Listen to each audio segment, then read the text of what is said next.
version or quicker version of some of the questions on the test. So the test questions will be similar, but maybe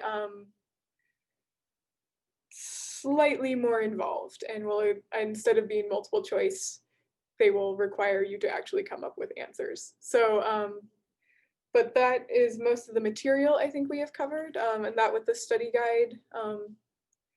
Anything else that I didn't? I think I got in most things. I think I didn't have many questions on cooling and heating. So we won't be doing the math there because we haven't done that math, but I might ask you questions about what a cooling process is, what a heating process is, and how we measure those things. So I didn't stick any questions about that in because it was kind of the last thing we covered, but that is fair game for this test. So we've got about 35 minutes for questions that people have. Again, if you want to ask a question about the photometry project or the test or whatever else, I'm happy to answer those questions.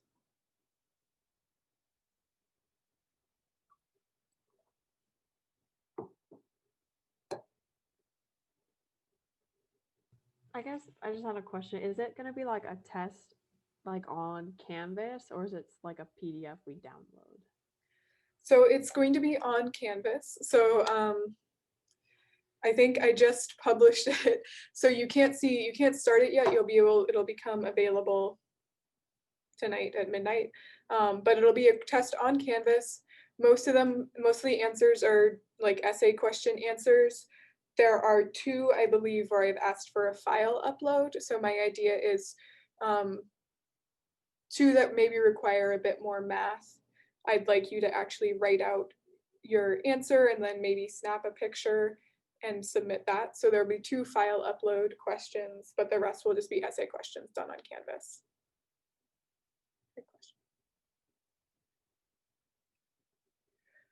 Also, as you guys are here,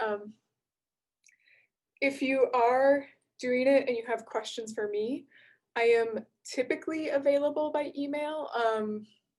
When that is not true is after I am a grandma. I go to bed at 9. So if you email me between 9 and 5, I will probably be asleep and I will not be able to answer your question.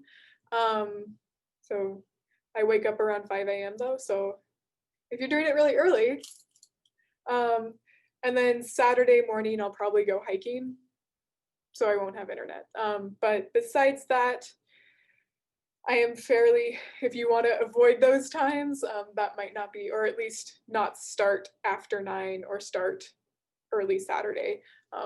Then if you have a question, I should be able to get to it pretty quickly. I check my email fairly regularly. So I'll try to be careful about that. Make sure Google's giving me notifications until this is done.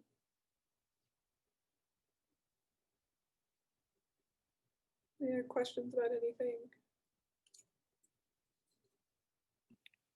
About the photometry project for the coding part, it says that we did the background removal in class, and I was wondering which project that was in because I couldn't find it in what I was looking at.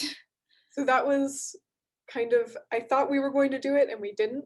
So I just showed you how to do it, which was when I showed you using DS9. Okay. So not so much a code as it is just finding that average value and then subtracting that from your measurement. Okay, thank you. Sorry about that. I wrote the photometry project before I actually figured out what we were doing in class.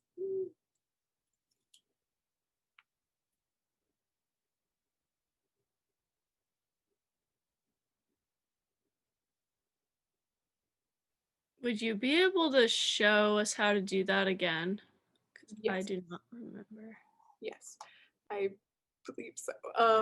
Give me, I know I have a FITS file here. There we go. Okay. Let's see.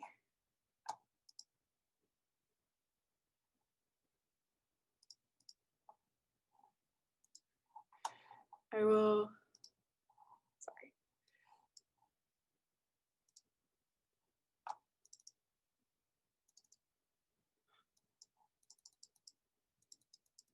Okay. Don't want you to watch me struggle with this mouse, so I'm trying to minimize that. So this is something that we do in DS9. So I've got on my computer where I downloaded DS9, there's our executable, and I can open DS9 by clicking on that, hopefully. It'll pop up. Take a second. Trying, it's definitely doing something. There we go. So here's my DS9 window. From the DS9 window, I can open, file open, and I am looking for, on my desktop, I've got an image of NGC 5866. So if I click on this, it'll open. I did forget to tell you one step. It looks blank right now. That is not an issue. That is because my scale is wrong. So by going to scale, choosing Z scale instead of min max, we can see our lovely galaxy. And then to get a background measurement, what we want to do is go to edit and choose region, so we can make a region. And we're just going to find a fairly blank region of this. We want to find an area where there are no stars, no galaxy, and just plop down a nice circular region. If we double click on this and then go to analysis statistics, that'll tell us a bunch about what's happening inside of this region. And what we're interested in is the mean value of a pixel in that region, which is going to be our background value. So that's how you get a background value. So it's the background within a region that's going to tell you where we are. So that's how we do that. It's also how you can find stars, where are locations of stars. So just as a quick reminder, if you want to find your location of stars for PSF measurements, you can move your region around a star. And then when we double click on it, instead of looking at RA and DEC, we want to look at our pixel coordinates for this. So we just change from WCS, World Coordinate System, to image. And that'll give us the center of this image in pixel space.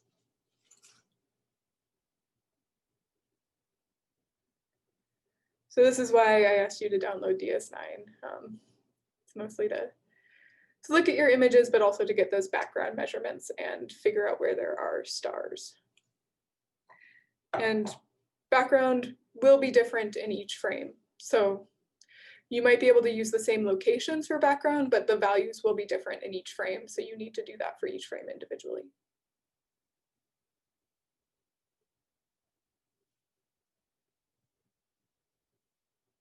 Cool, thank you. You can also play around in DS9. That's fun. You can. Sorry, go ahead. Another thing I was wondering is that because you say like subtract the background image, smooth, and like mark the area you're taking the flux, are those all separate things on images, or are those supposed to be in the same image? So I think with the way we are doing smoothing,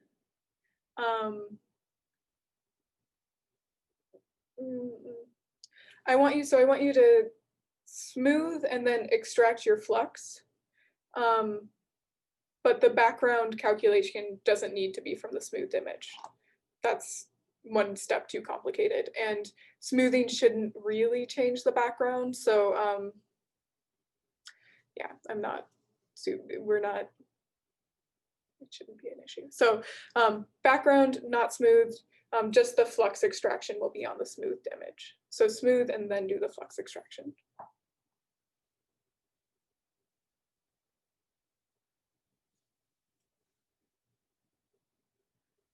Anything else, especially while I have this DS9 image window open?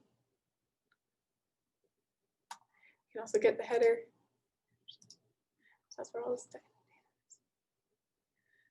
You can see the annoying SDSS unit of nanomaggie, which I think I tell you how to convert.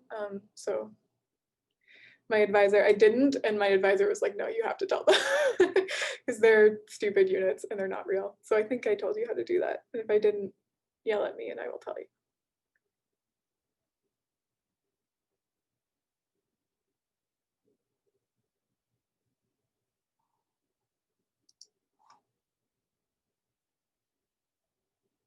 You did include a nanomaggies to Jansky's conversion factor.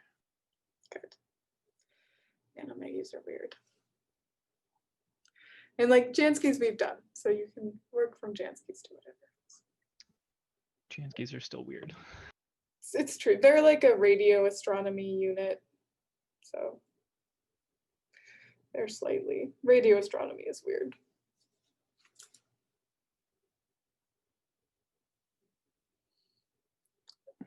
Where do you put in that conversion? Because I wasn't absolutely sure if I got it right. So before you after you extract the flux, so once you have your flux measurement, you've subtracted your background, then I want it converted from nanomaggies, which are garbage units, to something a little bit more understandable. I don't remember exactly what I said, ergs per second? Potentially watts. Jansky's, might have said just Jansky's, but a unit that's not nanomaggies, so we'll need to work in not nano. I might have said Jansky's because we're gonna work in Jansky's. Yeah. Yeah, So, I think you said Jansky's. yeah. So we just, after you extract the flux, after you smooth